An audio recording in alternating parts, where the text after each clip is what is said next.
നമസ്കാരം മലയാളി വാർത്ത ഇൻസൈഡിലേക്ക് സ്വാഗതം. വെള്ളറട കിളിയൂരിൽ മകൻ പിതാവിനെ വെട്ടിക്കൊലപ്പെടുത്തിയതിനു പിന്നിൽ സാത്താൻ സേവ തന്നെ എന്നുള്ള അന്വേഷണത്തിലേക്കാണ് പോലീസ് ഇറങ്ങിയിരിക്കുന്നത്. ഇതിനു പിന്നിൽ വലിയൊരു റാക്കറ്റ് ഉണ്ടോ എന്നുള്ള സംശയവും ബലപ്പെടുന്നു. ഇതിൽ നിർണായകമായിരിക്കുന്നത് പ്രജിന്റെ സഹോദരിയുടെ വെളിപ്പെടുത്തലുകളാണ്. സ്വന്തം മാതാപിതാക്കളെ പോലും കയറ്റാതിരുന്ന പ്രജിന്റെ മുറിയിലേക്ക് ഒരു കറുത്ത വസ്ത്രധാരി എത്തിയിരുന്നു. സഹോദരി അത് കാണുകയും ചെയ്തു. എന്നാൽ ഈ കറുത്ത വസ്ത്രം ധരിച്ചെത്തിയ ആൾ ആരാണ് എന്ന് ഈ കുടുംബത്തിലെ ആർക്കും അറിയില്ല. ആ കുടുംബവുമായി ബന്ധമുണ്ടായിരുന്ന ആരുമല്ല അത്. ആ നാട്ടിൽ അങ്ങനെ ഒരാളെ കണ്ടിട്ട് പോലുമില്ല എന്നാണ് വിവരങ്ങൾ. ആ കറുത്ത വസ്ത്രധാരി ആരാണ് എന്നുള്ള അന്വേഷണത്തിലേക്കാണ് പോലീസ് ഇപ്പോൾ നീങ്ങിയിരിക്കുന്നത്. ഏറെ നിഗൂഢതകളാണ് വെള്ളറട കേസിൽ ഇപ്പോൾ ഉണ്ടായിരിക്കുന്നത്. ഇത് മാത്രമല്ല, പ്രജിന്റെ മാതാവിന്റെ നിർണായകമായ ചില വെളിപ്പെടുത്തലുകൾ കൂടി ഉണ്ടായിരുന്നു. അതായത് ചൈനയിൽ നിന്ന് പഠനം മതിയാക്കി തിരികെ വന്ന മകന് നാട്ടിൽ അധികം ആരുമായും പിന്നീട് ബന്ധമുണ്ടായിരുന്നില്ല. മുൻപുണ്ടായിരുന്ന സുഹൃത്തുക്കളെ എല്ലാവരെയും ഒഴിവാക്കുകയാണ് പ്രജിൻ ചെയ്തത്. പക്ഷേ പ്രജിൻ പലപ്പോഴായി ഒരു ഫോൺ കോൾ വരുമ്പോൾ പുറത്തേക്ക് പോകാറുണ്ട്. പിന്നീട് മണിക്കൂറുകൾക്ക് ശേഷമാണ് തിരികെ എത്തുന്നത്. ആരാണ് മകനെ ഫോണിൽ ഇടയ്ക്കിടെ വിളിക്കാറുള്ളത്? ആരെ കാണാനാണ് മകൻ പോകുന്നത്? എന്തിനു വേണ്ടിയാണ് പോകുന്നത്? ഇത്തരത്തിൽ ഒരു സംശയം അമ്മ സുഷമ പോലീസിനോട് വെളിപ്പെടുത്തിയിരുന്നു. ഇത് മാത്രമല്ല, മറ്റൊരു സംശയം കൂടി ഇപ്പോൾ ഉയരുന്നത്, ഈ വിഷയത്തിൽ ചില ആരോപണങ്ങൾ കൂടി ഉയർത്തിവിടുന്നത് നന്ദൻകോട്ടെ കേടൽ കേസുമായി ഇതിന് ബന്ധമുണ്ടോ എന്നാണ്.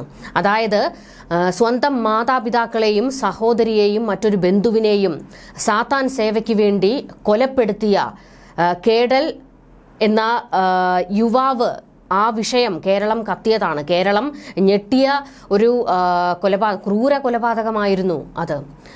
ആ കേസുമായി ഇതിനെന്തെങ്കിലും ബന്ധമുണ്ടോ എന്നുള്ള ചോദ്യങ്ങൾ ശക്തമാകുന്നു. അതിലേക്ക് ഒരു ചോദ്യം ഉയരാൻ ചില കാരണങ്ങൾ കൂടിയുണ്ട്.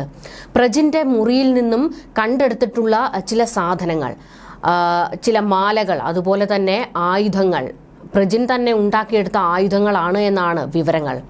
എന്നാൽ അതിന്റെ മാതൃക കണ്ടാൽ ആരും ഒന്ന് ഭയപ്പെട്ടു പോകും. നമ്മൾ ചില സിനിമകളിലൊക്കെ കണ്ടിട്ടില്ലേ, ഈ ബ്ലാക്ക് മാജിക്കുമായി ബന്ധപ്പെട്ട സിനിമകളിലും സാത്താൻ സേവയൊക്കെയുള്ള ചിത്രീകരിച്ചിട്ടുള്ള സിനിമകളിലൊക്കെ സാത്താന്റെ കയ്യിലിരിക്കുന്ന ആയുധം പോലത്തെ ഒരു വടി, അത്തരത്തിൽ ചില ഉപകരണങ്ങളും ആയുധങ്ങളുമൊക്കെ പ്രജിന്റെ മുറിയിൽ നിന്നും കണ്ടെടുത്തിട്ടുണ്ട്.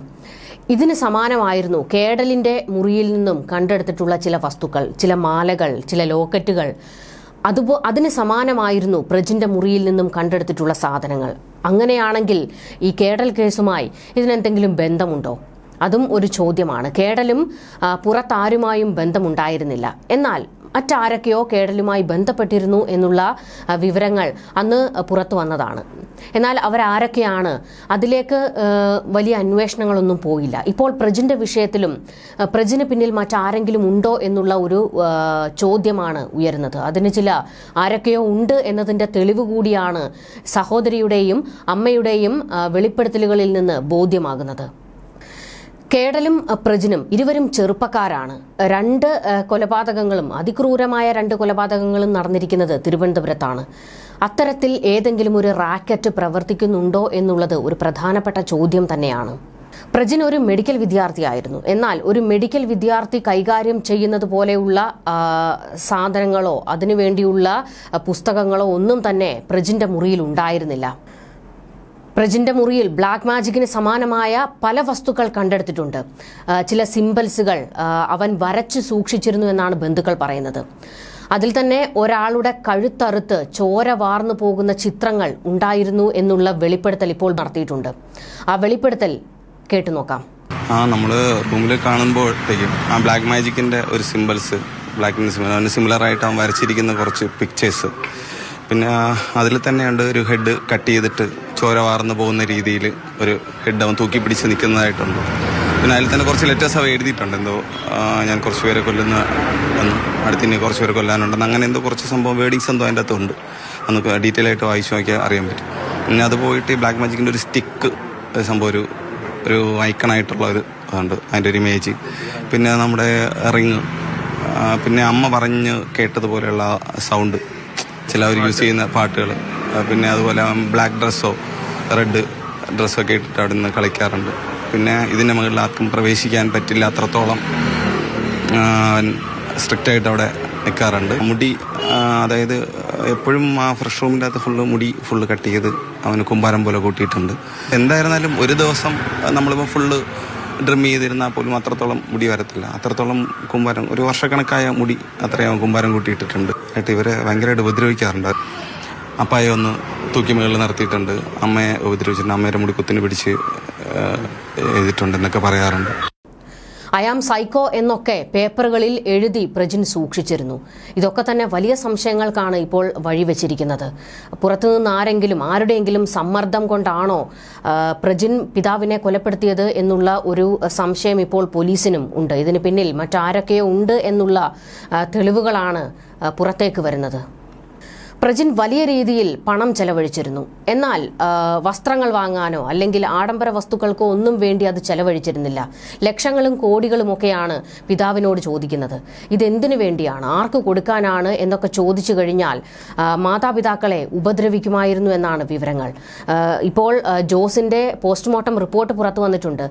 28 മുറിവുകളാണ്, വെട്ടിയതിന്റെ മുറിവുകളാണ് ശരീരത്തിലുണ്ടായിരുന്നത്. അതിൽ ആഴത്തിലുള്ള 3 മുറിവുകളാണ് ജോസിന്റെ ജീവൻ പോകാൻ കാരണമായത്. പക്ഷേ എന്നാൽ അദ്ദേഹത്തിന്റെ ശരീരത്തിൽ മറ്റ് ചില പാടുകൾ ഉണ്ടായിരുന്നു. അതായത് ഇടിച്ചതിന്റെയും അടിച്ചതിന്റെയും ഒക്കെ പാടുകൾ ഉണ്ടായിരുന്നു എന്നാണ് വിവരങ്ങൾ. ഇത് പ്രജിൻ ആ പിതാവിനെ നിരന്തരം മർദ്ദിക്കുമായിരുന്നു എന്നുള്ളതിന്റെ തെളിവാണ് എന്നാണ് പോസ്റ്റ്മോർട്ടം റിപ്പോർട്ടിൽ നിന്ന് പുറത്തേക്ക് വന്നിരുന്നത്.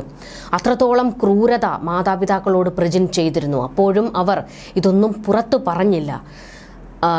ഒന്നെങ്കിൽ മകനെ രക്ഷിക്കാൻ വേണ്ടി, അല്ലെങ്കിൽ അങ്ങനെ എന്തെങ്കിലും പുറത്തു പറഞ്ഞാൽ മകൻ തങ്ങളെ കൊല്ലുമോ എന്നുള്ള ഒരു ഭീതി കൊണ്ടായിരിക്കാം ആ മാതാപിതാക്കൾ അതൊന്നും പറയാതിരുന്നത്. പണം ചോദിച്ച് കൊടുത്തില്ലെങ്കിൽ മുഖത്ത് തുപ്പുകയും അതിക്രൂരമായി മർദ്ദിക്കുകയും ചെയ്തിരുന്നു ജോസിനെ. മകൻ ഉപദ്രവിക്കുമ്പോഴും ആ പിതാവ് തിരിച്ച് ഒരക്ഷരം പറയുകയോ അതിനെ എതിർക്കാനോ ധൈര്യപ്പെട്ടില്ല. അത്രത്തോളം മകനെ ഭയമായിരുന്നു അവർക്ക് എന്നുള്ളത് ഇതിൽ നിന്ന് വ്യക്തമാകുകയാണ്. ഇത് മാത്രമല്ല, മറ്റൊരു ദുരൂഹത ഇപ്പോൾ ഉയരുന്നത് മകൻ 1 കോടി രൂപ പിതാവിനോട് ആവശ്യപ്പെട്ടു എന്നാണ്. ഇത് സിനിമ പിടിക്കുന്നതിന് വേണ്ടി ആർക്കോ കൊടുക്കാനാണ് എന്ന് പറഞ്ഞിരുന്നു. എന്നാൽ ആർക്കാണ് എന്നുള്ളതിനെക്കുറിച്ച് വ്യക്തമായ വിവരങ്ങൾ പ്രജിൻ പുറത്തു പറഞ്ഞില്ല. അങ്ങനെ പ്രജിനെ വലിയ രീതിയിൽ ആരോ സാമ്പത്തികമായി ഉപയോഗിച്ചിരുന്നു എന്നുള്ളതിന്റെ വ്യക്തമായ തെളിവുകളാണ് ഇതെല്ലാം.